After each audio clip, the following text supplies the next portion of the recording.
अधिक मास पंचमी, अष्टमी, एकादशी, प्रदोष, शिवरात्रि, अमावस्या, पूर्णिमा, इस दिन ये 7 दिवस आपको बताए थे और कहा गया था कि 5-5 दिए लगाना शाम के समय पर। बन सके उन दिए को लंबी बाती का, कौन सी बाती का, जम के बोलो जरा, लंबी बाती का। आपको पहले भी कथा में कहा, लंबी बाती का जो दिया होता है, लंबी बाती का जो दीप होता है, वो दीप हमारे जीवन में वंश की भी वृद्धि करता है। इसलिए हमारे यहाँ पितरों का दिया, देवी जी का दिया, नवरात्रे का दीप, ये सब लंबी बाती के लगते हैं। तो लंबी बाती का जो दीप होता है वो हमारे यहाँ वंश की भी वृद्धि करता है, लक्ष्मी की भी वृद्धि करता है, सुख समृद्धि। और अगर मान लो भूल से हमारा कहीं पैसा अटक गया और वो व्यापारी नहीं दे रहा, तो लंबी बाती का जो दिया होता है वो पैसा भी हमारा वापस लौटा कर लाता है। इसलिए लंबी बाती के दीप का स्मरण करा। अब पाठ करते समय जिस दिए को लगाया जाता है, उस दिए में भगवान स्वतः आकर खड़े हो जाते हैं। उस दिए को हाथ में आरती के लिए नहीं उठाया जाता, उससे हमारे घर की लक्ष्मी समाप्त होती है महाराज, लक्ष्मी छिन्न होती है। पाठ करते समय जो दिया लगाया है, आपको अगर भगवान की आरती करना है तो अलग से एक बत्ती ले लो, भले उसमें ज्यादा घी ना डालिए, और उस बत्ती से फिर भगवान की आरती उतारो। बत्ती नहीं है कपूर से उतारो, कपूर नहीं है अगरबत्ती से उतारो, अगरबत्ती नहीं है धूप बत्ती से उतारो, धूप बत्ती नहीं है तो हाथ की 4 उंगलियां फैला लीजिए और भगवान की आरती उतार लो। हाथ से भी नहीं कर सकते, एक पुष्प ले लीजिए, उससे उतार लीजिए। पर भगवान की आरती कुछ दूसरी ही दीप से होना चाहिए, जो लगाया है पाठ के लिए वो नहीं, उससे लक्ष्मी छिन्न हो, लक्ष्मी समाप्त हो। जाओ शिव मंदिर, जाओ शिवालय।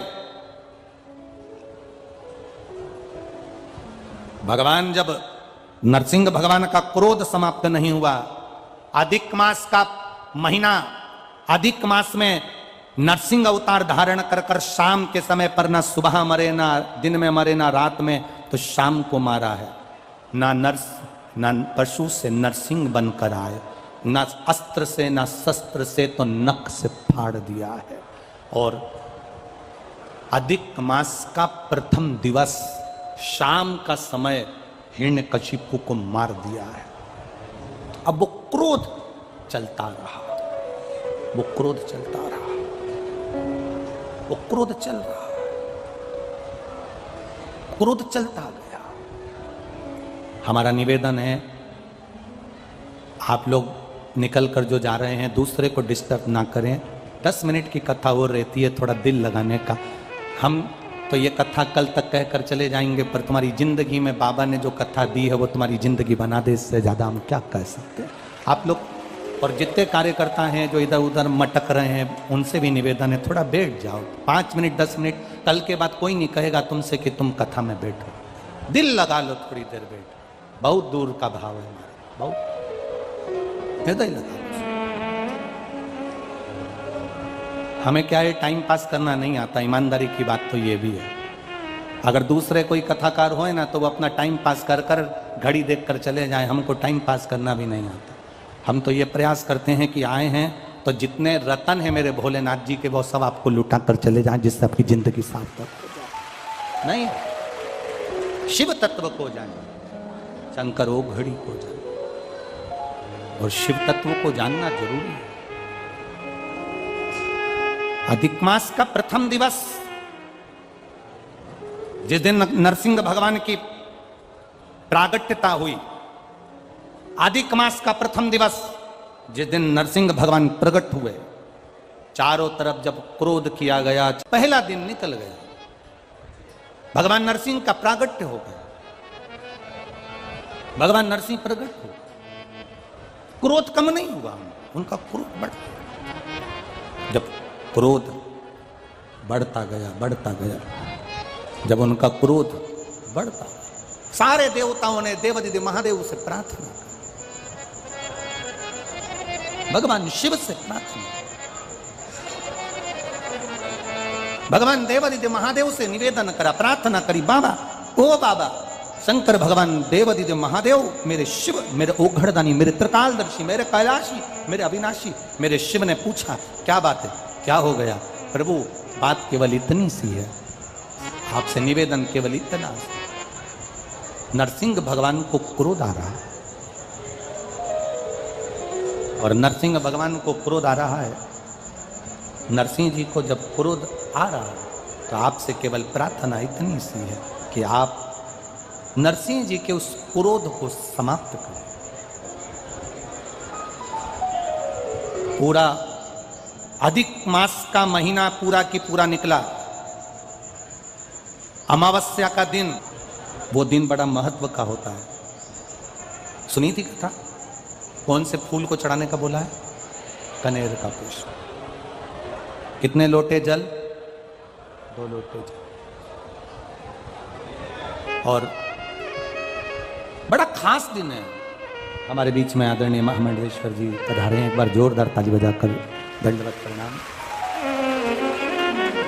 वो दिन आप रूप में खास माना गया, वो दिन अपने आप में एक खास दिन माना गया। कारण क्यों खास है उसमें फिर निवेदन करेंगे।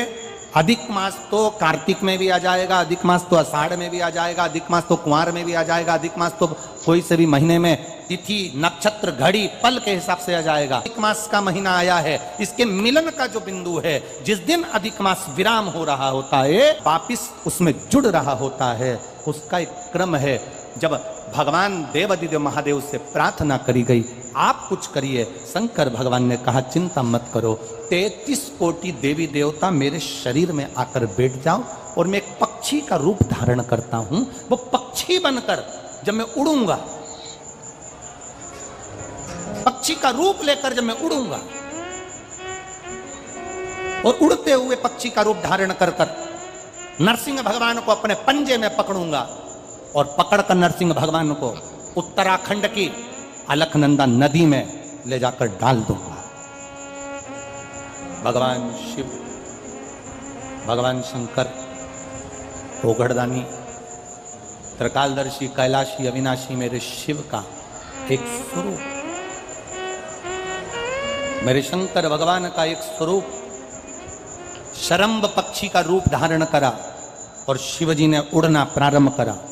33 कोटि देवताओं का बल लेकर भगवान शंकर जब उड़ना प्रारंभ करे और उड़ते उड़ते भगवान शंकर ने अपने पंजे में शरंब पक्षी का रूप धारण कर नरसिंह भगवान को पकड़ा और पकड़कर नरसिंह भगवान को ले जाकर अलकनंदा नदी के अंदर डाला। अलकनंदा नदी में जैसे ही डाला, डालते से ही नरसिंह भगवान का क्रोध समाप्त हो गया। वहीं पर नरसिंह भगवान की समाधि लग गई, नेत्र बंद कर साधना में लीन हो गए, तप में लीन।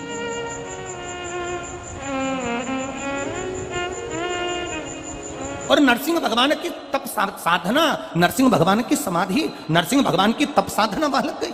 अखंड तप में नरसिंह भगवान डूब गए। जब अखंड तप में नरसिंह भगवान डूबे, अखंड तप जब नरसिंह भगवान करे, लक्ष्मी जी उनको ढूंढती ढूंढती आ गई। भगवान देवादिदेव महादेव से जाकर प्रार्थना करी, भगवान शिव से जाकर निवेदन करा। बाबा भोलेनाथ जी से कहा मेरे पति नहीं मिल रहे हैं, आप कृपा करिए।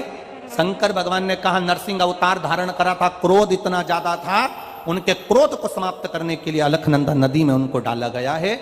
वहां से वो तप में लीन हो गए हैं।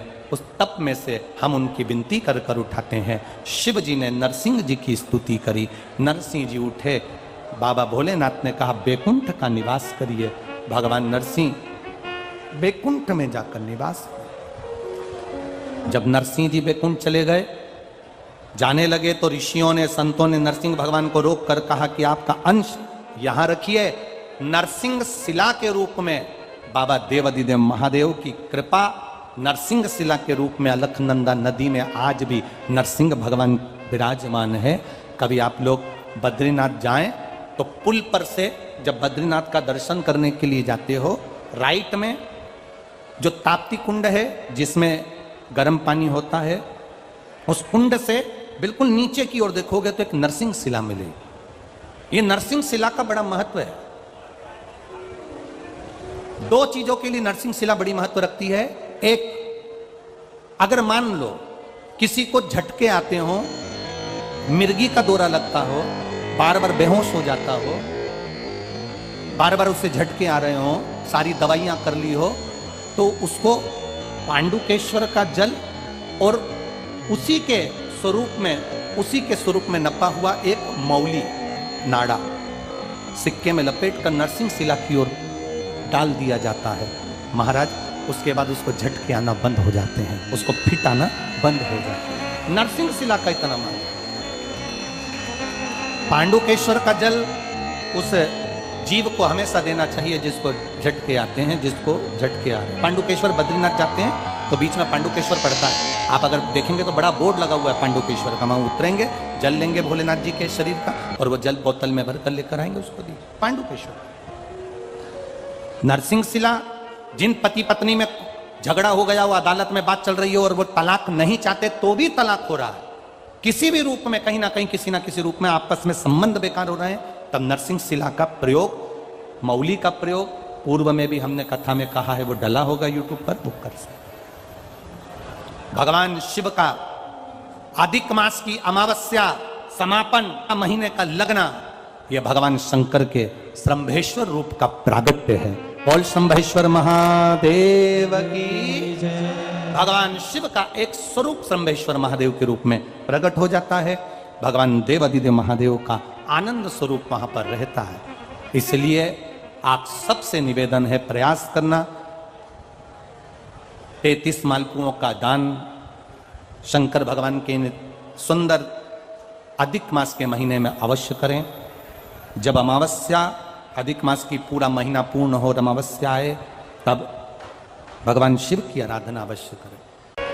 अगर हमारा पुण्य, हमको अधिक मास के अवसर पर भजन का पुण्य ज़्यादा मिल रहा है, भक्ति का पुण्य ज़्यादा मिल रहा है, मंत्र जाप का पुण्य ज़्यादा मिल रहा है, नाम जाप का पुण्य ज़्यादा मिल रहा है, तो फिर अगर हमने कोई गलत कार्य किया है, हमने अगर झूठ बोला है, किसी को नुकसान किया है, किसी को अपशब्द कहे हैं, किसी को ताने दिए हैं, किसी को आड़ा टेढ़ा बोला है, तो उसका पाप भी तो हमारा दुगना होगा, उसका पाप भी तो हमारा अधिक होगा।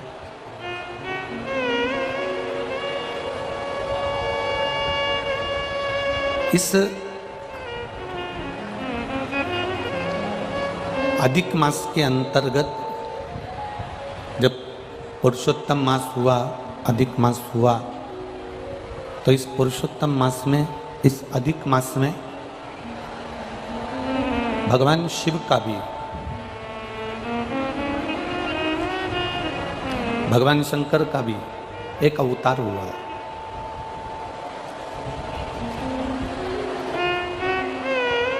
शिव जी का एक अवतार अधिक के अंतर्गत हुआ। अधिक मास मतलब पुरुषोत्तम, पुरुषोत्तम मास मतलब जिसको लोग मलमास कहते थे, उसको पूछते नहीं थे, उसको सम्मान नहीं करते थे, उसको आदर नहीं करते थे, उसको सत्कार नहीं देते थे। आपको पहले भी शिव महापुराण की कथा के अंतर्गत वर्णन किया गया है कि भगवान शिव के कई रूप, भगवान शंकर के कई स्वरूप संपूर्ण विश्व के कल्याण के लिए प्रकट हुए।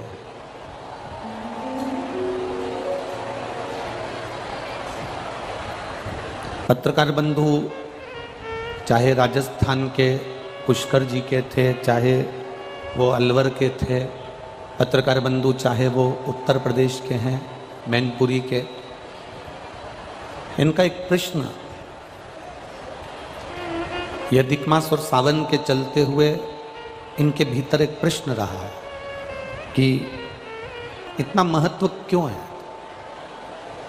अधिक मास तो हर बार आता है, 3 साल में आएगा, कभी कार्तिक महीने में आ जाता है, कभी अश्विन में आ जाता है, कभी आषाढ़ में आ जाता है, कभी जो उसके अनुकूल तिथियों से जो घट बढ़कर जो आता है, विद्वत ब्राह्मण जन के हिसाब से, तिथियों को कालचक्र के हिसाब से, समय घड़ी के हिसाब से, जो नक्षत्रों के हिसाब से बढ़ चढ़कर आता है, वो एक प्रसंग के अनुसार जब भी आया अधिक मास पर जाती है, क्योंकि इसमें शंकर भगवान का एक अवतार हुआ है।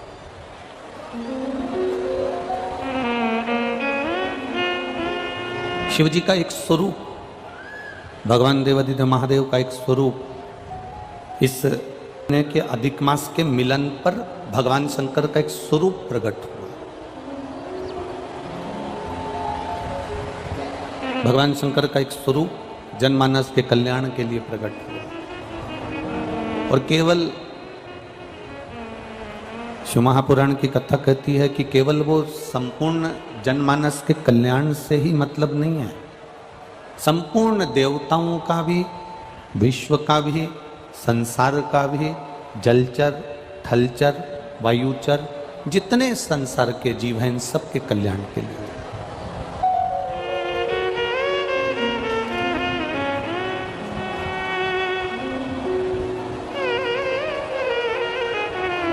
आज कोई कह रहा था, गुरुजी हमारा बड़ा मन होता है कि हम केदारनाथ जी दर्शन के लिए जाएं।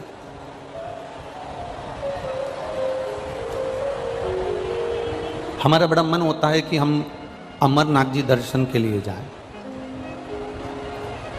जब सुबह के क्रम में कोई मिलने आया तो उसने कहा कि हमारा बड़ा मन होता है गुरुजी कि हम केदारनाथ जाएं, अमरनाथ जाएं, सोमनाथ जाएं, काशी जाएं, कुबेरेश्वर धाम सीहोर जाएं। हमने उनको वहाँ तो उत्तर नहीं दिया, पर इस व्यासपीठ से इतना जरूर कहना चाहेंगे, आपका मन केदारनाथ जाने का हो रहा है, आपका मन अमरनाथ जाने का हो रहा है, आपका मन काशी जाने का हो रहा है, आपका मन सोमनाथ, मल्लिकार्जुन, भीमाशंकर, इतनी स्थानों पर अगर जाने का हो रहा है तो पहले आपसे निवेदन करेंगे कि जाने की तमन्ना तुम्हारी सब जगह पर है, मना नहीं है, पर पहले, सबसे पहले तुम्हारी जाने की तमन्ना सब जगह पर हो, पर सबसे पहले तुम्हारी चित्त वृत्ति में, तुम्हारे मन में ये विचार लेकर आ जाओ, एक विचार तुम्हारे भीतर ये लेकर आ जाओ कि हम पहले अपने घर के नजदीक में, घर के पास में जो शिव जी का मंदिर, हमारे घर के पास में जो शंकर का मंदिर हो, हमारे घर के पास में जो शिवालय, हमारे घर के पास में जो शिवालय, जो शिव का मंदिर हमारे घर के पास में हो, जो शिवालय हमारे नजदीक में हो, जो शिवालय हमारे घर के पास में हो, पहले हम उस शिवालय में जाना चालू करें। जब हम अपने घर के पास के शिवालय में जाना चालू कर देते हैं तो फिर केदारनाथ खुद आपको इशारा कर कर अपने पास बुला लेता है। आप जितने भी भक्त यहाँ पर शिव महापुराण की कथा सुनने के लिए आए हैं, जितने भी भक्त यहाँ पहुँचे हैं, जितने भी शिव भक्त टीवी के सामने आस्था चैनल पर कथा सुन रहे हैं, जितने भी भक्त मोबाइल पर कथा सुन रहे हैं, और जितने भी भक्त इस वनकंडेश्वर बाबा की यह पावन धरा मैनपुरी के अंदर, आप लोग जितने भी भक्त यहाँ दूर दूर से कथा सुनने के लिए आए हो, तो ये पक्का है, जितने यहाँ बैठे हो ना, आप जरूर अपने घर के पास में शंकर जी के मंदिर में एक लोटा जल चढ़ाते होगे तो शिव पुराण ने आपको खींच कर यहाँ बुलाया। बाबा बुलाता तभी है जब आप आपके घर के नजदीक में जो शिवालय है, उन शिवालय में जाकर आप सेवा कर रहे हैं, उन शिवालय में जाकर आप अर्चना कर रहे हैं, उन शिवालय में जाकर आप पूजा कर रहे हैं, उन शिवालय में जाकर आप एक लोटा जल समर्पित कर रहे हैं। भगवान बुलाता तभी है। अच्छा, एक विचार करिए, आप जिस कॉलोनी में रहते हो, जिस मोहल्ले में रहते हो, जिस कॉलोनी में, मोहल्ले में, जिस वार्ड में रहते हो, जिस क्षेत्र में रहते हो, और उस क्षेत्र में अगर तुम रह रहे हो और तुम्हारे 4 घर छोड़कर किसी की शादी है और तुम उसे नहीं पहचानते, वो तुम्हें नहीं पहचानता, तो तुम्हें शादी में बुलाएगा क्या? जम के तो बोलो जरा, नहीं बुलाएगा ना। शादी में कब बुलाएगा वो? जब तुम्हारा उसके घर में आना जाना होगा, उससे पहचान होगी, उससे मिलना जुलना होगा। राम राम, सीताराम, जय श्री कृष्णा, श्री शिवाय नमस्तुभ्यम, हर हर महादेव, बोलबम का नारा, बाबा एक सहारा। जब तुम एक दूसरे से मिलोगे तब तो वो अपने घर की शादी में आपको बुलाएगा। अब केदारनाथ क्या है? शंकर जी का घर। अमरनाथ क्या है? शिव जी का घर। कैलाश मानसरोवर क्या है? शिव जी का घर। महाकाल क्या है? शंकर जी का घर। काशी क्या है? शिव जी का घर। सोमनाथ क्या है? शिव जी का घर।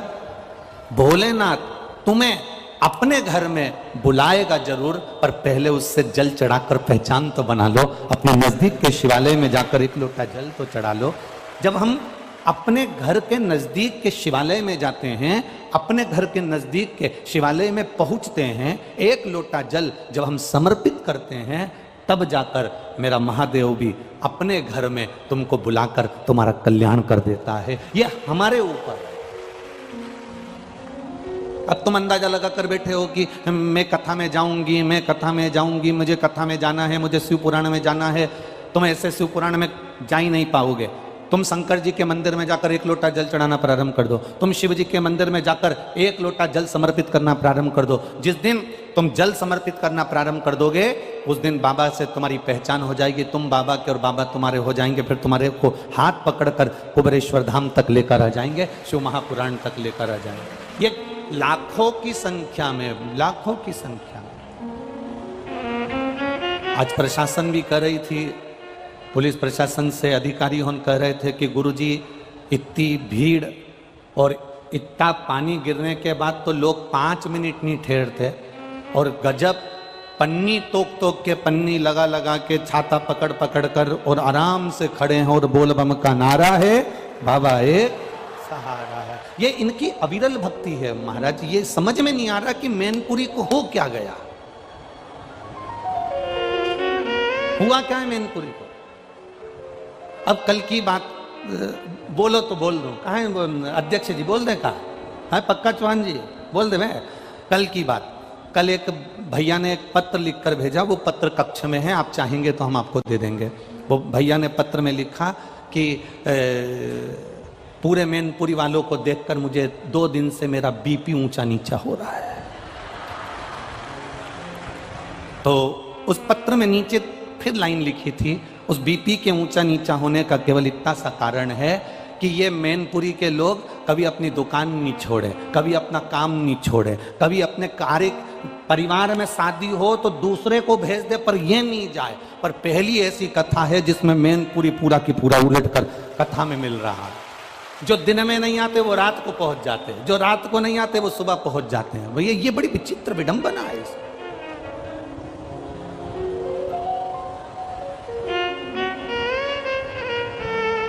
और ये मेरा शिव, ये मेरा वो घड़ी, ये मेरा त्रिकालदर्शी, ये मेरा कैलाशी, ये मेरा विनाशी है, ये मेरा शंभु है। अपने विचारों पर पक्का रहिए।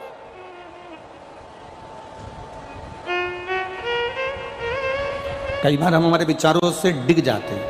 एक लड़के ने एक लड़की से कहा, मैं तुझे बहुत प्रेम करता हूं, इतना प्रेम करता हूं, इतना प्रेम करता हूं, इतना प्रेम करता हूं कि तेरी आंखों में मुझे पूरी दुनिया नजर आ रही है।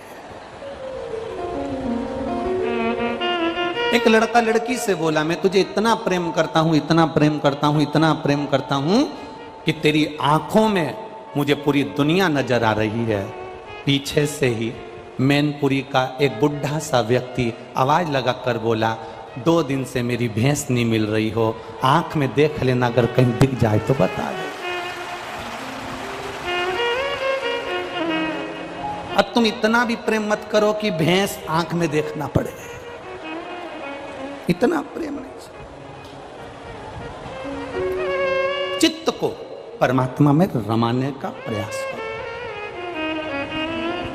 जब तुम्हारा चित्त परमात्मा में रमना प्रारंभ कर जाएगा, जब तुम्हारा चित्त भगवान में रमना प्रारंभ कर जाएगा, भगवान खुद तुम्हें खींच कर केदारनाथ तक, कुबेरेश्वर धाम तक, महाकाल तक, उज्जैनी अवंतिका तक, काशी विश्वनाथ तक मेरा बाबा तुम्हें खींच कर बुला लेगा। हमारे नजदीक के शिवालय में, हमारे नजदीक के शिव मंदिर में हम जाएंगे, तब तो हमारे बाबा से हमारी पहचान बनेगी।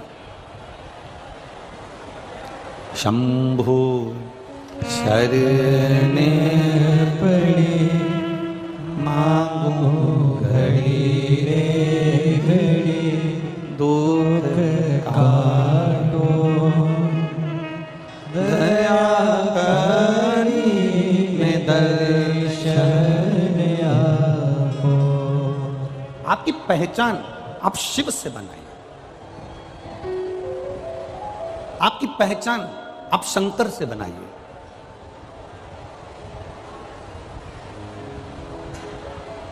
एक बार देवादिदेव महादेव के मन में एक भाव आया। जिस दिन से पार्वती जी विवाह कर कर आई हैं, उस दिन से महादेव जी को रोज कुछ ना कुछ अच्छा अच्छा पकवान बनाकर भोग लगा रहे हैं।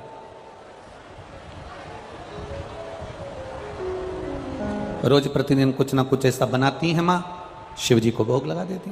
आकड़िया की रोटी बनाई, काकड़िया की साग, पर से माता पार्वती जी पावे भोलानाथ। मन शिव रटोरे, छोड़ दो कपट मन शिव रटोरे, मन शिव रटोरे, छोड़ दो कपट मन शिव रटोरे। आकड़िया की रोटी बनाई, काकड़िया की साग, पर से माता पार्वती जी पावे भोलानाथ। मन शिव रटोरे, छोड़ दो कपट मन शिव रटोरे। अब पार्वती मैया रोज नए नए पकवान बनाती हैं, शिव जी को भोग लगाती हैं। बाबा भोलेनाथ जी रोज पकवान का भोग लगाते हैं, रोज पाते, रोज आनंद में रहते। पर जैसे जैसे पकवान, जैसे जैसे भोजन श्रेष्ठता में मिलता चले गया, जैसे जैसे श्रेष्ठता में पकवान मिलता चले गया, वैसे वैसे होता है। सुख अगर मिल गया, सुख अगर प्राप्त हो गया तो भजन छूट जाता। अगर सुख प्राप्त हो गया तो भजन छूट गया। सुख अगर ज्यादा प्राप्त हो गया तो भजन हमारा रहेगा। ये सुख का अनुभव है। बैठे रहने दो। ये सुख का अनुभव है। जब ज्यादा मात्रा में हमें सुख मिल जाता है तो हमारा भजन, हमारा कीर्तन, हमारी भक्ति, हमारा स्मरण ये छूट जाता है। अब दुनिया के लोगों को तो मालूम नहीं है कि सुख होता कैसा है। घर में बहू आ गई तो लोगों को लगा कि बहुत अच्छा सुख हमारे घर में आ गया, रोज गरम गरम रोटी देगी। अब जिन जिन की आई है वो सब अपने आप में समझ ले। फिर किसी को मालूम पड़ा कि घर में पोता पोती हो जाएगा तो सुख अच्छा हो जाएगा। जिन जिन के घर में पोता पोती हो गए उनसे पूछ लो। किसी को लगा कि डबल मंजिल का मकान बन जाएगा तो सुख अच्छा हो जाएगा। जिनका डबल मंजिल का मकान बन गया उनसे पूछ लो। सुख मिलता कहाँ? सुख कैसा होता है? सुख की कल्पना कैसी होती है? सुख कैसा होता है? एक ट्रेन की तरह, रेल की तरह। स्टेशन पे तुम खड़े हो, वहां पर बोलने वाली मशीन नहीं लगी है कि इतनी बजे ये ट्रेन यहाँ पहुँचेगी, आधा घंटा लेट है, 15 मिनट लेट है, ट्रेन का नंबर ये है, ट्रेन का नाम ये है, वो ट्रेन 2 नंबर प्लेटफार्म पे पहुँचेगी कि 1 नंबर पे पहुँचेगी। वो मशीन, वो बोलने का स्पीकर स्टेशन पर नहीं लगा है। वो बोलने की मशीन स्टेशन पर नहीं लगी है। और जिस स्टेशन पर बोलने की मशीन नहीं लगी होती, जिस स्टेशन पर बोलने के स्पीकर नहीं लगे होते, जिस स्टेशन पर बोलने के लिए कोई माइक नहीं लगा होता, तो जो जाने वाला यात्री है ना, जिसको यहाँ से अपने मैनपुरी से जिसको आगरा जाना है, तो अगर मालूम पड़े मशीन नहीं लगी है, स्पीकर नहीं लगा है, तो जो भी ट्रेन आती है ना, तो जाने वाले व्यक्ति को यही लगता है कि मेरी आ रही है, अब आ रही है, आवाज आ रही है, आ रही है, आ रही है, आ रही है। और जो ट्रेन सामने आती है वो तो तुरंत निकल जाती, मालूम पड़ा ये तो मालगाड़ी है।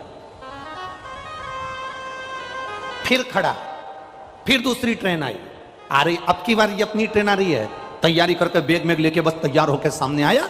इतनी देर में मालूम पड़ा कि ये तो दूसरी जगह जा रही थी, मालूम पड़े काशी जा रही है, अब ये बनारस जा रही है। तो फिर तैयार हुआ, आ रही है, आ रही है, आ रही है, आ रही है, और फिर ट्रेन चलते चलते मालूम पड़ा कि ये ट्रेन तो दूसरी जगह जा रही है। बस सुख भी ऐसा ही होता है। बचपन में लगता है कि जवानी में सुख मिलेगा, जवानी में लगता है कि अधेड़ी में सुख मिलेगा, थोड़ी एक दो दुकान और खोल लूं फिर सुख की जिंदगी जीऊंगा, घर में बहू आ जाए सुख की जिंदगी जीऊंगा, पोता पोती हो जाए सुख की जिंदगी जीऊंगा, थोड़ा काम काज फैला लूं सुख की जिंदगी जीऊंगा। सुख आ रहा है, आ रहा है, आ रहा है। बचपन निकल गया, जवानी निकल गई, अधेड़ी निकल गई, बुढ़ापा आ गया, और बुढ़ापे में भी अभी भी काम ना करके बैठे हो, सुख मिलेगा। मालूम पड़े मुंडा से पूरा सोफा सेट निकल गया, आंखों से दिखना बंद, कानों से सुनना बंद, पाँव से चलना बंद, हाथ भी थर थर थर थर कांपे, गर्दन भी धीरे धीरे कांपे, और विचार करे कि सुख मिलेगा। सुख वो ट्रेन है, सुख वो ट्रेन है जो आती हुई लगती तो है कि ट्रेन आ रही है, हमारी आ रही है, हम बैठेंगे, हम चलेंगे, हम ट्रेन में बैठकर जाएंगे, पर वो ट्रेन दूसरे की निकल जाती है। सुख होता ही ऐसा है, हर बार लगता है बस ये वाला काम हो जाएगा ना मेरे को अगर वहां का टेंडर मिल गया ना, सारा कर्जा चुका दूंगा, टेंडर मिले तो बस। अब की बार चुनाव आ रहा है ना, बस अब की बार तो अब की बार बस मालूम पड़े वो ट्रेन फिर निकल गई, वो टेंडर फिर निकल गए, फिर वो काम निकल गया, फिर वो बात निकल गई। अब वो सुख का अनुभव कर रहे हैं कि मिलेगा, पर शिव महापुराण की कथा कहती है आप अपने स्थान पर बैठे रहो, आप अपने जगह पर बैठे रहो, अगर कोई अनाउंसमेंट करने वाला भी नहीं है ना, तुम अपनी जगह पर बैठे रहो, तुम्हें उतावले होने की जरूरत नहीं है। तुम जहां पर बैठे हो तुम्हारी ट्रेन में बैठने वाले ढेर सारे होंगे, ढेर सारे होंगे, तो उसमें से जब सब एक साथ खड़े हो जाएं तब समझ लेना कि ट्रेन आ चुकी है और हमको बैठना है, तब तुम्हें अंदाजा लग जाएगा। अभी तुम बैठे रहो, भगवत भजन करते रहो, स्मरण करते रहो, पुण्य करते रहो, तुम आनंद से सेवा करते रहो। अगर तुम्हें चाहिए कि सुख की ट्रेन में मुझे बैठना है, तुम्हें चाहिए कि अब की बार मेरा नंबर आना चाहिए, तो तुम कुछ मत करो, शंकर की शरण में जाना प्रारंभ कर दो, एक बेलपत्र शिव को चढ़ाना प्रारंभ कर दो, शंकर की अविरल भक्ति करना प्रारंभ कर दो, शंकर पर दही का लेपन कर कर उसका पूजन अर्चन कर कर एक दुर्बा शिव को चढ़ाना प्रारंभ कर दो। शंकर से जितना तुम लाड़ लड़ा सकते हो उतना लाड़ लड़ा लो, उतनी भक्ति कर लो।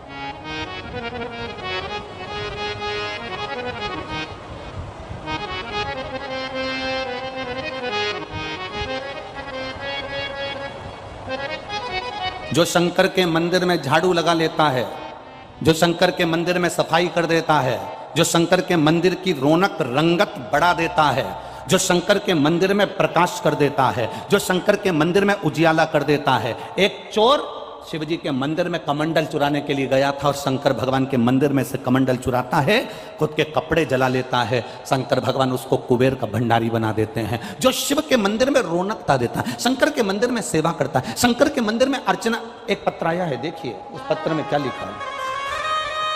सिंह कुशवाहा उर्फ टिल्लू पुजारी, नंदन मार्केट, बजाजा बाजार, मैनपुरी, उत्तर प्रदेश। कहीं बैठे हो तो हाथ हिला सकते हैं। नंदन मार्केट, इनका नाम है ठाकुर ब्रजनंदन सिंह कुशवाहा उर्फ टिल्लू पुजारी, नंदन मार्केट, बजाजा बाजार, मैनपुरी, उत्तर प्रदेश। मोबाइल नंबर ये है, कहीं बैठे हो तो हाथ हिला सकते हैं। जिन्होंने पत्र में लिखा है, मैं बाबा की एक लोटे जल का और एक बेलपत्र का मैं क्या वर्णन करूं। गुरुदेव, जिला प्रतापगढ़ उत्तर प्रदेश वाली कथा से लगातार आपकी कथा श्रवण कर रहा हूं। मुझे आंतों के अंदर संक्रमण का एवं हीमोग्लोबिन जो 5 पॉइंट रह गया था। गुरुदेव, बहुत बड़े डॉक्टरों की टीम ने 15 दिन में ऑपरेशन की सलाह दी थी और ना कराने पर डॉक्टरों ने कहा था कि तुम्हारी मृत्यु होने की बात कह दी थी। आप पत्र को पढ़ सकते हो, मृत्यु होने की बात कह दी थी। गुरुजी, आपकी कथा सुनकर पत्नी व बच्चों ने भोले बाबा की पूजन अर्चना प्रारंभ कर दी। एक लोटा जल चढ़ाना प्रारंभ किया, बाबा को एक बेलपत्र चढ़ाना प्रारंभ करा। डॉक्टर ने ऑपरेशन का कह दिया था। बाबा दिल्ली के AIMS में जब हम दिखाने के लिए जब बेलपत्र जल का प्रयोग कर कर गए तो बाबा की कृपा का हम क्या वर्णन करें गुरुदेव। ऑपरेशन कराने की रिपोर्ट डॉक्टर ने जब देखी और जांच प्रारंभ हुई तो सारी रिपोर्टें वापिस नॉर्मल आ गई और मेरा शरीर फिर ठीक हो गया। मैं बाबा को यहां प्रणाम करने के लिए आया। ये शिव तत्व है, योग घड़ी। एक भक्ति, एक विश्वास, एक दृढ़ता, एक भरोसा आपके भीतर। और जब भक्ति, विश्वास, दृढ़ता, भरोसा होता है तब शिव तत्व की प्राप्ति होती है।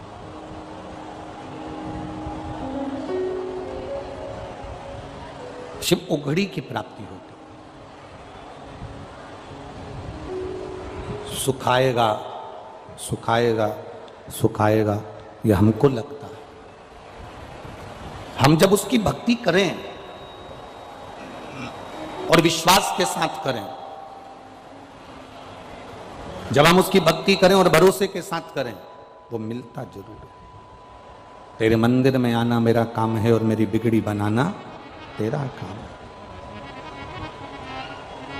हम उसके भरोसे नहीं रह पाते। कई बार हम डिग जाते हैं, कई बार हम अंदर से टूट जाते हैं।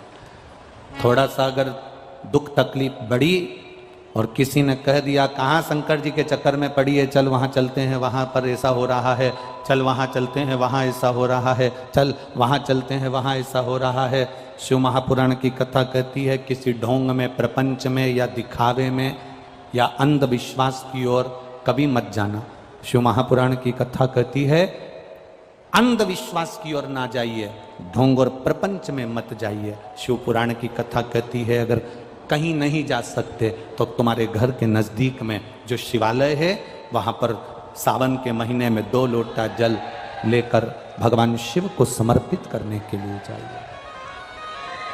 आप शिव के दरवाजे पर जब जाएंगे, शंकर की चौखट पर जब जाएंगे, शिव के द्वार जब पहुंचेंगे तो एक सुख का अनुभव अपने आप आएगा। बाबा देवादिदेव महादेव कैलाश पर बैठे हैं, मां जगत जननी उनके लिए पकवान बनाती है, श्रेष्ठ पकवान शिव जी के सम्मुख में जाते हैं।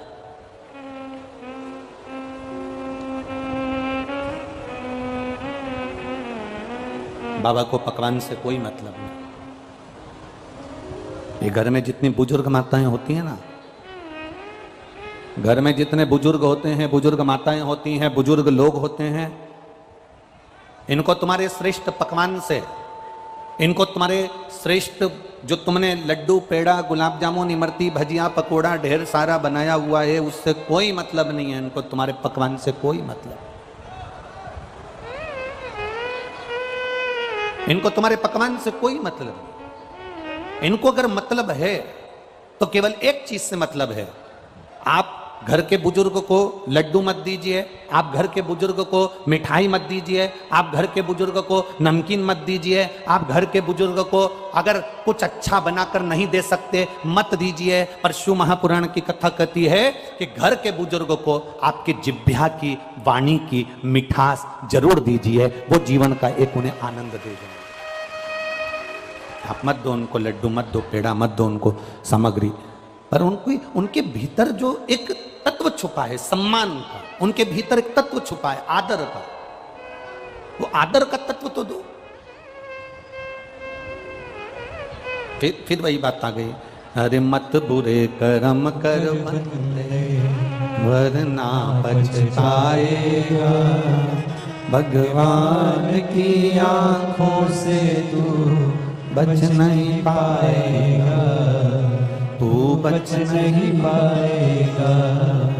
अरे ओ अज्ञानी मत करना नादानी, अरे ओ अज्ञानी मत करना नादानी।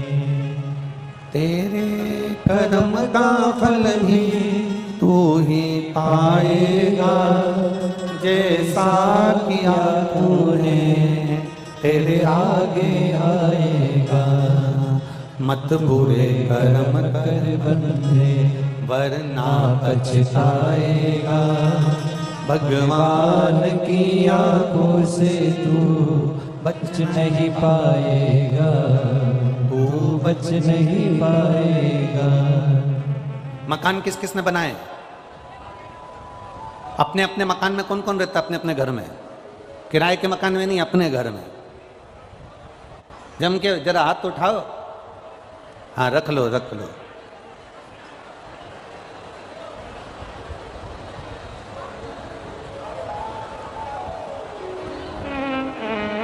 जिस मकान को आपने बनाया है, जिस दुकान को आपने बनाया है, जो प्रॉपर्टी तुम्हारे पास है, तुम्हारी वसीयत के, तुम्हारी प्रॉपर्टी के ढेर सारे हिस्सेदार रहेंगे। 4 बेटे हैं तो चारों उस प्रॉपर्टी के हिस्सेदार है। बोलो सही है कि गलत है? जम के बोलो जरा। 2 बेटे हैं तो 2 हिस्सेदार है। तुम्हारी बेटी है तो उसका भी उसमें थोड़ा सा हिस्सा है। बोलो सही है कि गलत है? 4 सगे भाई एक साथ रह रहे हैं और प्रॉपर्टी तुम्हारे पास में है तो चारों भाई का हिस्सा। 3 भाई रह रहे हैं तो 3 भाई का हिस्सा। 2 बेटे हैं तो 2 बेटों का हिस्सा। तुम्हारे मकान में, तुम्हारी प्रॉपर्टी में, तुम्हारी वसीयत में सबके हिस्से हैं, पर तुमने जो कर्म करा है उस कर्म को भोगने में किसी का हिस्सा नहीं है, केवल तुम्हारा अकेले का हिस्सा है। उस कर्म को कोई दूसरा नहीं भोगेगा। बाप के कर्म का भोग बेटा नहीं भोगता, बेटे के कर्म का भोग बाप नहीं भोगेगा। अपने कर्म का भोग अपने को भोग, अपने कर्म का भोग हम अपना आप में अपने को भोगना पड़ेगा। तुम्हारी प्रॉपर्टी के हिस्सेदार बहुत सारे होंगे, तुम्हारी वसीयत के हिस्सेदार बहुत सारे होंगे, तुम्हारी दुकान के हिस्सेदार बहुत सारे होंगे, पर तुम्हारे झूठ बोल रहे हो, कर्म बेकार कर रहे हो, कपट कर रहे हो, किसी को अपशब्द कह दिया, किसी को ताने दे दिए, किसी को गाली दे दी, किसी का थोड़ा सा धन तुमने अपना बना लिया, उसके हिस्सेदार बहुत सारे नहीं होंगे। उसका हिस्सेदार केवल तुम हो, कोई दूसरा नहीं। इसलिए तो शिव महापुराण की कथा कहती है, अपने भजन के बल को बढ़ाओ। अपने कर्म का भोग अपने को भोगना है। पहले एक बार कथा में कहा था, आप में से कई माताओं ने सुना होगा, कई भाइयों ने सुना होगा, छींक अपने को आ रही है। बोला था कि नहीं बोला था? छींक अपने को आ रही है तो क्या पड़ोसी छींकेगा? जम के बोलो जरा, जम के बोलो। नहीं। खांसी अपने को चल रही है तो पड़ोसी खांसेगा? भूख अपने को लग रही है तो क्या पड़ोसी भोजन करेगा? प्यास अपने को लग रही है तो क्या पड़ोसी पानी पिएगा? नहीं। सिर मेरा दुखा है तो गोली भी मुझे खाना पड़ेगी, पेट मेरा दुखा है तो गोली भी मुझे खाना पड़ेगी, हाथ मेरा दुखा है तो गोली मुझे खाना पड़ेगी, खांसी मुझे आई है तो खांसना मुझे पड़ेगा, अगर छींक मुझे आई है तो छींकना मुझे पड़ेगा, सिर में दर्द मेरे हुआ है तो दवाई गोली मुझे खाना पड़ेगी। उसी तरह आपने अगर कर्म बेकार करा है तो भोगना भी आपको पड़ेगा, कोई दूसरा नहीं भोगने वाला, कोई दूसरा नहीं भोगेगा। शंकर भगवान ने पार्वती जी को देखा तो माता जगतजननी को देखकर भगवान शिव माँ जगतजननी को देखे कि रोज नए नए पकवान बना कर लाती है, रोज अच्छा अच्छा भोजन बना कर लाती है, और मैं सुख के चक्कर में, आनंद के चक्कर में ये भोजन को पा लेता हूं।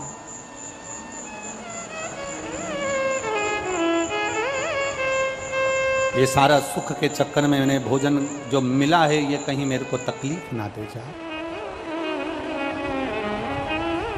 दवा खाने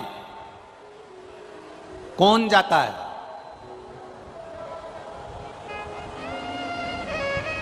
इस कथा से समझ लेना, दवा खाने कौन जाता है? जो दवा दबा के खाता है वो दवा खाने जल्दी जाता है। खूब दबा दबा के खूब खाया, जो मिल गए वो खा गए, जो मिल गए वो खाया, जो मिल गया वो खाया। जो दबा दबा कर खाता है वो जल्दी से, बोलो बोलो जम के, दवा खाने जाता। आपने अगर खाने पर कंट्रोल कर लिया, भोजन पर कंट्रोल कर लिया, थोड़े से अपनी जिह्वा पर कंट्रोल कर लिया, तो तुम्हें दवा खाने जाने की जरूरत नहीं पड़ेगी, क्योंकि दुनिया का सबसे ज़्यादा रोग, बीमारी, तकलीफ ये पेट से होती है। ये पेट में हम जैसा आहार ग्रहण करते हैं वैसा हमारा व्यवहार हो जाता है। दवा खाने वही जाता है जो दबा दबा कर खाता है। जिस दिन तुमने दबा दबा कर खाना बंद कर दिया, थोड़ा बहुत आहार लो जो शरीर के लिए जरूरी है, थोड़ा बहुत पाओ जो शरीर के लिए श्रेष्ठ है। मालूम पड़े इन्होंने बिस्कुट दिया वो भी दबा कर खा गए, इसने कुरकुरा दिया वो भी रख लिया, उसने पानी का पाउच दिया वो भी रख लिया, खुद के पास बोतल रखी है तो भी पानी का पाउच वाला आया। तो इतनी आसक्ति कथा में भी, इतनी आसक्ति कि खुद के पास 2 बोतल पानी की रखी है, उसके बाद भी दे दे भैया रख लो, बिस्कुट दे दे भैया रख लो, सामान दे दे भैया रख लो, इतनी आसक्ति।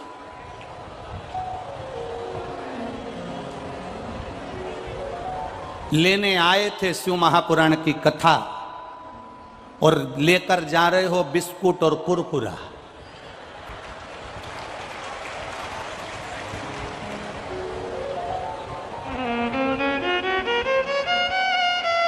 खीर मिली, खीर, हलवा मिला, पूड़ी मिली, पूड़ी। अरे भैया एक बार अगर पेट भर कर पा लिया है ना, एक जगह जाकर बैठ गए हो ना, उसके बाद में अगर कोई बिस्कुट भी देने आए तो हाथ जोड़कर कहो बाबा जी भोलेनाथ जी ने खूब सारा दे दिया, अब हमें जरूरत नहीं है। जो कोई नया आ रहा हो ना उसको दे दो, हमारे बैग में बहुत सारे बिस्कुट के पुड़े रखे हैं, आप दूसरे को प्रदान कर दीजिए। हमें क्या शंभु शरणे पड़े मांगो घड़ी रे घड़ी दुख काटो दया करी दर्शन आपो। अपनी आसक्तियों को छोड़ना है। और जब हम अपनी आसक्तियों को छोड़ देंगे तभी तो हमें शिव भक्ति मिलेगी। हम आसक्तियों से घिरे हुए हैं।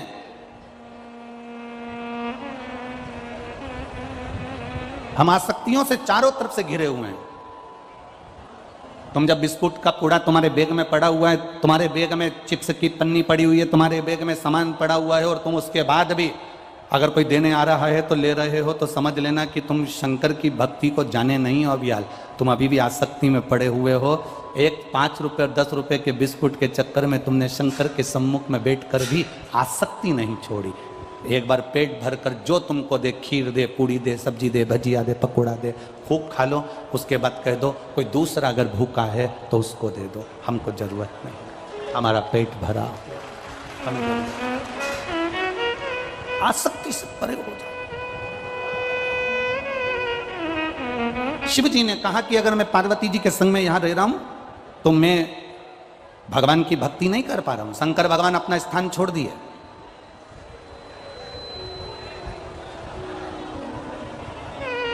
और शिव जी एक वन क्षेत्र में चले गए। नंदी साथ में पीछे पीछे गया। बाबा ने कहा नंदी से तू कहां मेरे साथ आ रहा है? नंदी कहता मैं आपको नहीं छोड़ सकता। शिव जी कहते हैं कि मुझे तप करना है, तप के बिना मेरा आनंद नहीं है। 3 घंटे की कथा में 6 घंटे का तप है तुम्हारा। 3 घंटे पहले, 3 घंटे बाद का भी तुम्हारा तप है। आज पानी गिरने के कारण बस जितने भी श्रोता भाई बहन इधर उधर हैं सब खड़े खड़े, कब से खड़े हैं इंतजार में। और जब से खड़े खड़े शिव महापुराण की कथा का रसतत्व ग्रहण कर रहे हैं, ये तप है तुम्हारा, ये साधना है तुम्हारी।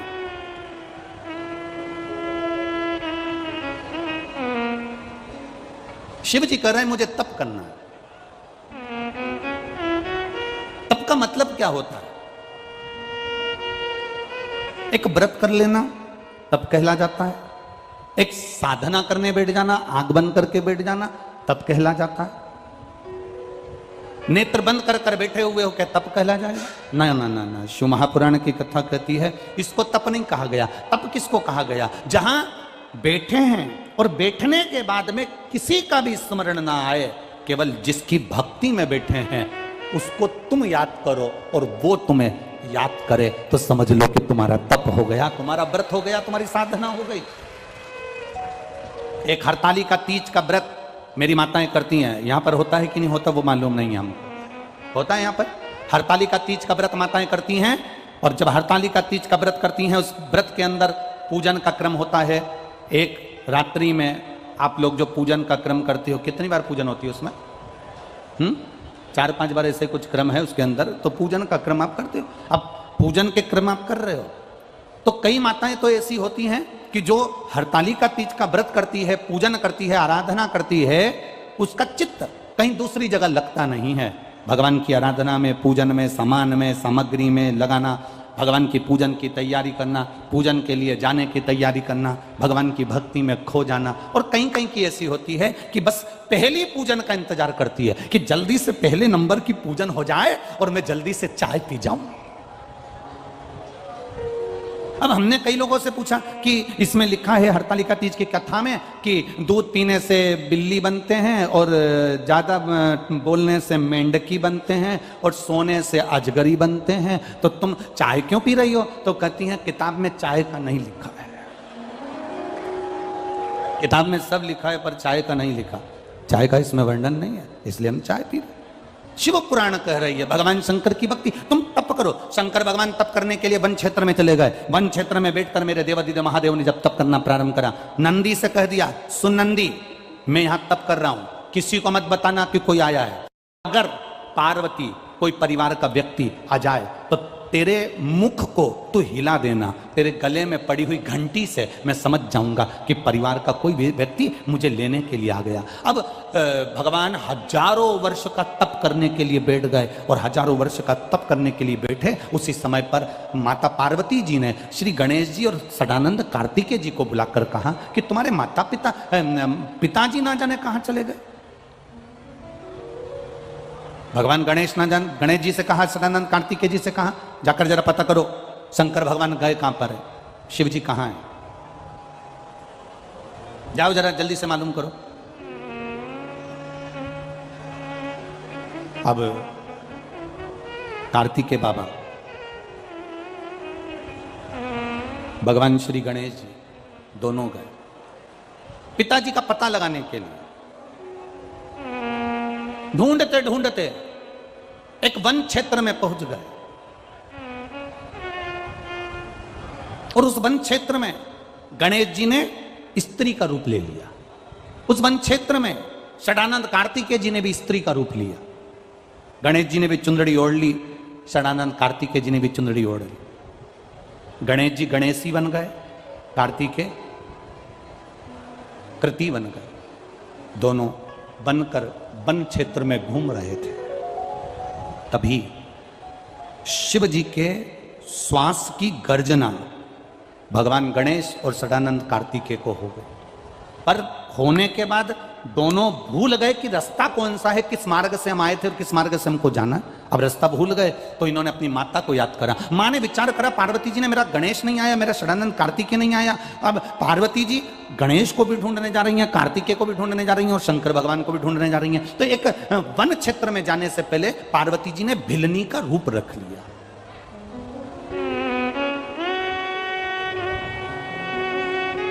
एक भिलनी का रूप रखा। अब भिलनी कौन? जिसको कुछ नहीं आता, केवल जानती है कि परमात्मा है, पर उसके सिवाय कुछ नहीं। शिव महापुराण की कथा कहती है, किसी सदगुरु के पास जाना, घर के बुजुर्गों के पास जाना, घर के वृद्ध के पास जाना, परमात्मा के पास जाना, तो एकदम खाली होकर जाना। खाली होने से मतलब क्या है? ये दिमाग में ज़्यादा अकल लेकर या ज़्यादा बुद्धि लेकर कि दादी से ज़्यादा तो मुझ में अकल है, मेरे पिताजी से ज़्यादा तो मुझ में अकल है, मेरी माँ से ज़्यादा तो मुझ में अकल है, बहू सोचती है सास से ज़्यादा तो मुझ में अकल है, मैं पढ़ी लिखी, मैंने ये करा, मैंने इंजीनियरिंग करी, मैंने सीए करा, मैंने ये पढ़ाई करी, मैंने MBA करा। सास में कितनी अकल है? वो तो 8वीं फेल है। सास भले 8वीं फेल होगी, सास भले 5वीं फेल होगी, पर सास रहते रहते रहते रहते परिवार में जो तुम्हारी जितनी उम्र है, सास उतने साल तो दुनिया के धक्के खाकर आई होगी, तो उसमें अकल तुमसे ज्यादा होगी, ये निश्चितता है। भले वो 5वीं फेल हो, भले वो 6वीं फेल हो, भले वो 7वीं फेल हो, भले वो 8वीं फेल हो, पर उसकी चित्तवृत्ति में उसने कितना कितना संघर्ष किया है।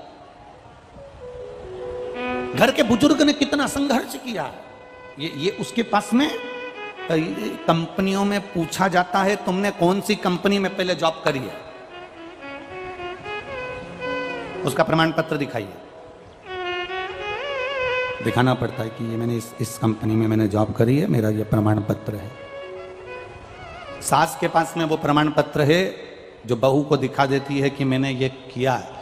और होना चाहिए एक 4 इंजीनियर टोपी लगा लगा कर एक आड़ा टेढ़ा पाइप उसमें तार डाल रहे थे। 4 इंजीनियर 8 दिन से परेशान हो गए पर वो तार उसके अंदर नहीं गया। एक गांव का व्यक्ति निकलता था, वो इंजीनियर को देखकर बड़ा दुखी होता था कि इनसे तार इस पाइप के अंदर नहीं जा रहा, आड़ा टेढ़ा पाइप, इसमें वो तार नहीं जा रहा। बड़ा दुखी होता था, बड़ा दुखी। गांव के व्यक्ति ने इंजीनियर साहब से कहा, इंजीनियर साहब ये तार मैं डाल दूं? 4 इंजीनियर बोले इसमें अक्ल तो है नहीं गांव वाले में, और कह रहा है तार में डाल दूं। ले डाल के बता, हम इंजीनियर हैं, ये सॉफ्टवेयर है, ये इलेक्ट्रिक है, ये ऐसा है, वो ऐसा है, ले तू डाल दे। उसने कहा लाओ इंजीनियर साहब, वो एक चूहे को पकड़ कर ले आया, चूहे की पूंछ से तार को बांधा, पाइप में छोड़ दिया, पाइप से चूहा बाहर, तार निकल के बाहर हो गया। कभी कभी ऐसा होता है, हम जिसको मूर्ख समझ रहे हैं, हम जिसमें सोचते हैं इसमें तो अक्ल ही नहीं है, इसमें तो बुद्धि ही नहीं है। कभी कभी वो एक टीचर ने अपने स्टूडेंट से पूछा, बच्चे से, मैं दिल्ली से प्रयागराज हवाई जहाज से गया, दिल्ली से प्रयागराज जाने में मुझे 2 घंटे लगे, बताओ मेरी उम्र कितनी है? अब स्टूडेंट से पूछ रहा है टीचर, मैं हवाई जहाज से, एरोप्लेन से दिल्ली से प्रयागराज गया, प्रयागराज जाने में मुझे 2 घंटे लगे, तो जितने स्टूडेंट बैठे हैं वो बताएं कि मेरी उम्र कितनी है। अब जितने स्टूडेंट बैठे थे उन सब ने कहा, सर प्लीज ये कोई क्वेश्चन है कि हवाई जहाज से दिल्ली से प्रयागराज गया, 2 घंटे लगे, तो मेरी उम्र बताओ कितनी है? सारे बच्चों ने कहा ये कोई क्वेश्चन नहीं है, ये कोई प्रश्न नहीं है। एक स्टूडेंट कोई अच्छे गुरु का चेला होगा, खड़ा हो गया, उसने कहा सर आपकी उम्र 44 वर्ष है। कितने साल? जम के बोलो जरा। 44 वर्ष, 44 ईयर, तुम्हारी उम्र 44 वर्ष है सर। सर खुश हो गए, गजब, खड़े हो जाओ, आओ इधर जल्दी, गुड, तुमने मेरी उम्र बता दी, पर यह बताओ कि तुम कैसे जान गए कि मेरी उम्र 44 साल है, 44 ईयर है, तुम कैसे जान गए? उसने कहा बस सर मैं जान गया। नहीं तुम्हें बताना पड़ेगा। नहीं सर मेरे पास में ऐसा यंत्र है जिससे मैं पहचान गया कि तुम्हारी उम्र 44 साल। नहीं, बताओ तुम कैसे पहचाने कि मेरी उम्र 44 साल है? ये बताना पड़ेगा। नहीं सर मैं नहीं बताऊंगा। सर ने कहा अगर नहीं बताएगा तो प्रैक्टिकल में नंबर कम आ जाएगा। बता जल्दी, तू कैसे पहचाना कि मेरी उम्र 44 साल है? मैं इतना खुश हो गया, मेरी उम्र 44 साल, तूने सही बताया, बता जल्दी से, तू कैसे पहचाना कि मेरी उम्र 44 साल है? स्टूडेंट बोला सर मेरा एक भाई है, वो आधा पगला है, उसकी उम्र 22 साल है।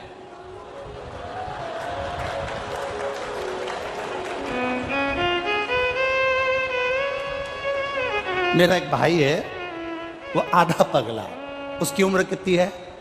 22। तो तुम्हारी कितनी? मतलब तुम पूरे ही पगले हो। इसमें उसको अंदाजा आया, उसकी चित्त वृत्ति में अंदाजा। ए बाबा, ढूंढने निकली माता पार्वती। खाली होकर जाइए शिव के पास में। बहुत अहंकारी बनकर नहीं, बहुत अभिमान रखकर नहीं, बहुत धनपति नहीं, बहुत वैभवपति नहीं। शंकर की कथा में जाना, शिव महापुराण की कथा में जाना, भगवान की भक्ति में जाना, तो खाली होकर जाना, खाली। आज तो आप कथा 2 बजे से 5 बजे तक सुन रहे हो इस पावन प्रांगण में। कल की कथा टीवी पर तो 2 बजे से 5 बजे तक आएगी, पर यहां इस कथा स्थल पर जो कथा होगी कल की, वो सुबह 8 बजे से 11 बजे तक होगी। सुबह 8 बजे से 11 बजे तक कल विराम की जो कथा है। पहले भी कथा में कहा मेहमान जाते हैं तो घर के बच्चों को 200-500 रुपए दे जाते हैं और ये पुराण भी जाएगी तो क्या क्या लुटा जाएगी ये वही जान सकती है, ये उसके ऊपर। परंतु हम ये बात हम बाद में कह सकते थे, अब तुम सब चिंता में पड़ गई, सोच में।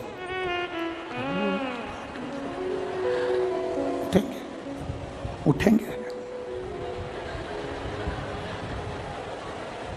उठेंगे। अब निवेदन है, घर में झगड़ा करके मत सोना।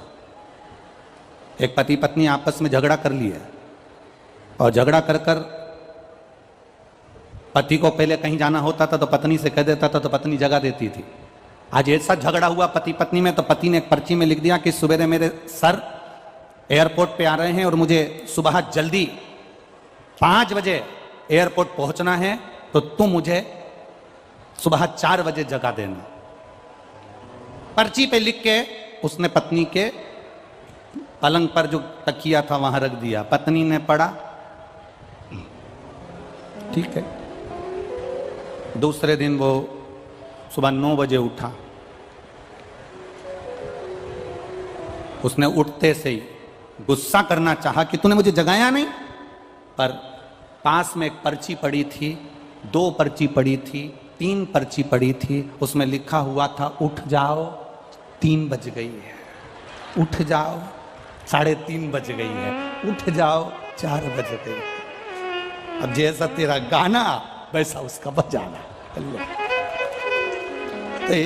तो तुम ऐसा झगड़ा करके मत सोना, नहीं तो सवेरे तुम्हें कोई उठाए नहीं। तुम तो क्योंकि रात को 10-11 बजे तो तुम यहाँ से जाते हो, हैं? आते हो रात को। मैनपुरी के लोग यहाँ रात को आते हैं ना, तो खूब मेला का आनंद लेने के लिए, दर्शन करने के लिए, भक्तों के भजन का आनंद लेने के लिए जाए और मालूम पड़े सवेरे 8 बजे मुझे जाना है, जाना है, जाना है, जाना है, तो सुधर।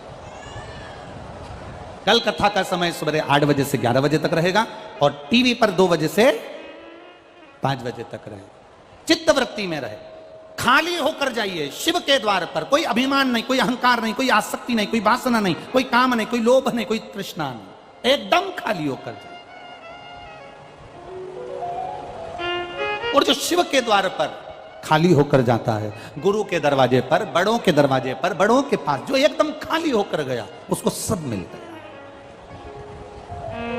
सब कुछ।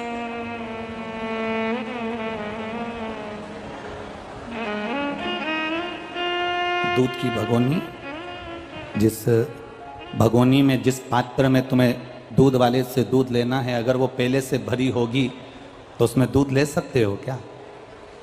जिसमें तुम्हें खीर लेना है वो पहले से भरी होगी तो तुम नहीं ले सकते, उसमें भरा हुआ है, झलक जाए। गुरु के पास जाना, शिव महापुराण में जाना तो एकदम खाली पात्र लेकर जाना कि मुझे जो मेरे गुरु जी देंगे, शिव महापुराण से जो मुझे मिलेगा, शंकर की कथा से जो मैं सुन कर आऊंगी, मैं अपने जीवन में उतारूंगी। अगर पात्र खाली होगा तो उतर जाएगा, और अगर पात्र खाली नहीं होगा, अहंकार भरा होगा, तो वो झलक जाएगा। अहंकार के वश वो झलकेगा। उस अहंकार से परे होकर चलना, अहंकार से। पहुंच गई माता पार्वती जी, सुंदर भिलनी का रूप रखकर आई। भिलनी का रूप रखकर जैसे ही माता पार्वती जी ढूंढते ढूंढते उस क्षेत्र में पहुंची, भूल गई माता पार्वती जी भी। शिव जी के ढूंढते ढूंढते अपने पुत्र को, पुत्री को ना जाने कहां है, कहां पहुंच गए, कैसे हैं, कहां गए, ढूंढते ढूंढते पहुंची। इतने में नंदी ने माता पार्वती को देखा और शिव जी के लिए उन्होंने मुंडी हिलाना प्रारंभ कर दी। शंकर जी समझ गए पार्वती जी मुझे लेने के लिए आ गई। शिव जी ने देखा कि नंदी का मुख उधर है, मतलब पार्वती उधर खड़ी है। इतने में शंकर भगवान उठकर खड़े हुए। पार्वती, गणेश, कार्तिकेय और गणेश दोनों स्त्री के रूप में आ गए और पार्वती जी भी वहां भिलनी के रूप में आकर शिव जी का दर्शन करी। शंकर भगवान से कहा, प्रभु जी कृपा करिए, हम यहाँ आकर मार्ग भूल गए, इसलिए निवेदन है हमें सत्य मार्ग की ओर बताएं। शंकर की कथा कहती है, शिव महापुराण की कथा स्वयं भूले हुए को भी मार्ग प्रशस्त कर कर परमात्मा के दी है। शिव महापुराण की कथा भटके हुए को भी परमात्मा का सत्य मार्ग बता देती है। शिव जी का वो मंदिर आज भी भूलेश्वर, मतलब शिव जी वहां कर भूल गए थे, पार्वती वहां कर भूल गई थी, गणेश जी वहां आकर भूल गए थे। सारी दुनिया में केवल एक मंदिर है भूलेश्वर महादेव का, जहां पर यह भूलेश्वर महादेव, पूना से सोलापुर के बीच में एक शंकर का मंदिर आता है भूलेश्वर महादेव का, जहां पर भगवान शंकर के मंदिर में गणेश जी स्त्री के रूप में हैं, कार्तिकेय जी स्त्री के रूप में हैं और पार्वती जी भिलनी के रूप में विराजमान हैं। जहां पर नंदी भगवान शिव से कह रहे हैं, ये भूमि भूलेश्वर बाबा यहां कर हम भूल गए, ऐसी कृपा करो कि इस स्थान पर जो आए और एक लोटा अगर जल भूले से भी चढ़ा कर चले जाए तो वो संसार सागर में कभी ना भूले, परमात्मा के सतमार्ग की ओर चलता रहे, वो भूलेश्वर महादेव। कभी आप लोग अगर पुणे जाएं, महाराष्ट्र में अगर पुणे की ओर जाएं तो पुणे से लगभग 70-80 किलोमीटर की दूरी पर भूलेश्वर महादेव का एक मंदिर पड़ जाता है, जहां पर पहुंचकर भगवत भजन की एक कीर्ति बढ़ जाती है, एक आनंद की अनुभूति बढ़ जाती है। बाबा देवादिदेव महादेव की कृपा से जिसको मिली अधिक मास से जुड़ी हुई कथा, अपने भाग्य की सराहना करना और अपने को किस्मत वाला समझना कि भगवान शंकर का एक अवतार शंभेश्वर अवतार यह अधिक मास में हुआ है। शिव का एक, शिव जी का एक नाम पड़ा था शंभेश्वर महादेव, एक अवतार प्रकट हुआ है इसमें, शंभेश्वर महादेव का एक रूप प्रकट हुआ है इसमें।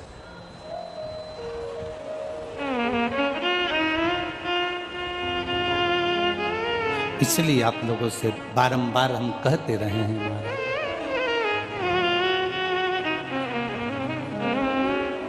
शिव के सिवा कहीं दिल ना लगाना, शिव के सिवा कहीं दिल ना लगाना। प्रहलाद के लिए भगवान नरसिंह का रूप धारण किया।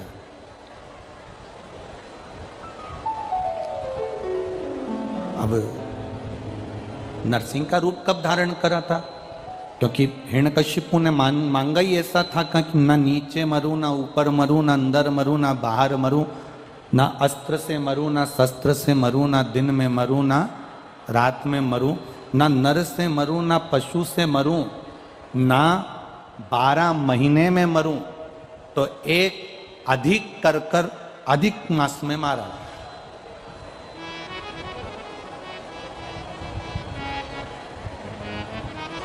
अब हिरण्यकशिपु तो मर गए, हिरण्यकशिपु के तो प्राण छूट गए। जब हिरण्यकशिपु के प्राण छूट गए, जब हिरण्यकशिपु के प्राण चले गए, नरसिंह भगवान का क्रोध समाप्त नहीं हुआ।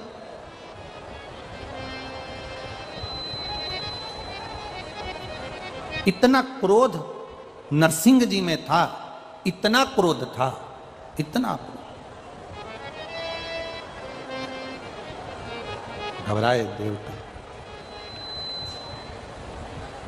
इतना क्रोध नरसिंह जी में भरा हुआ था। अब जब नरसिंह जी में इतना क्रोध था कि भगवान नरसिंह जब बैकुंठ में प्रवेश करे तो बैकुंठ में प्रवेश करते से ही बाबा आवाज पकड़ रहा है, नरसिंह जी जैसे बैकुंठ में प्रवेश करे, अपने बैकुंठ में जैसे जाने लगे तो लक्ष्मी जी भी बैकुंठ छोड़कर चली गई।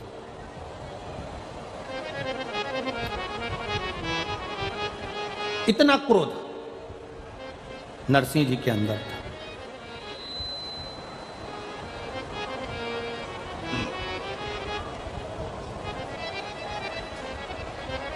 अब नरसिंह जी उसी क्रोध में इंद्रलोक पहुंच गए।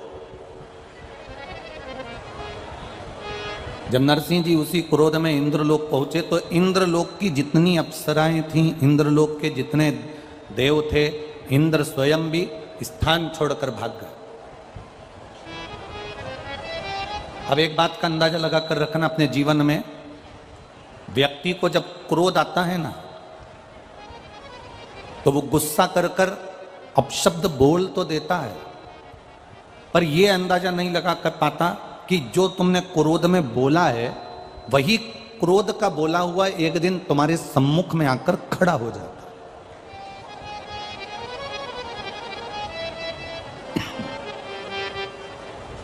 तुम्हारा बोला हुआ है एक दिन तुम्हारे सामने ही आ जाता है।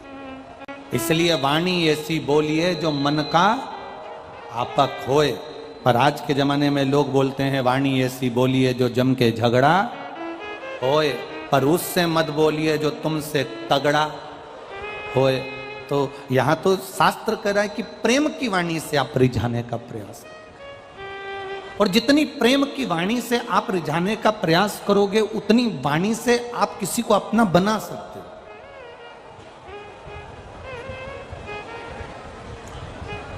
जितना प्रेम परोस सकते हो उतना प्रेम दीजिए। कल आपको कथा में कहा था ना, शंकर भगवान को तुम्हारी अंग्रेजी से मतलब है, ना तुम्हारी हिंदी से मतलब है, ना तुम्हारी मराठी से मतलब है, ना तुम्हारी गुजराती से मतलब है। शंकर जी को ना तुम्हारी तमिल भाषा से मतलब है, ना तुम्हारी मद्रासी से मतलब। शंकर भगवान को ना तुम्हारी गुजराती चाहिए, ना तुम्हारी अंग्रेजी, ना हिंदी चाहिए। शंकर भगवान को तो तुम्हारे जो प्रेम की भाषा होती है, हृदय की,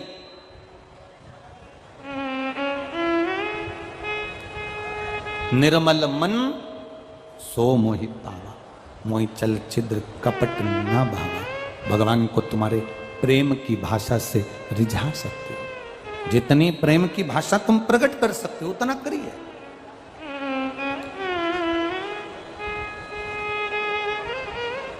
जब प्रेम की भाषा हम देंगे तो हमको मिलेगा।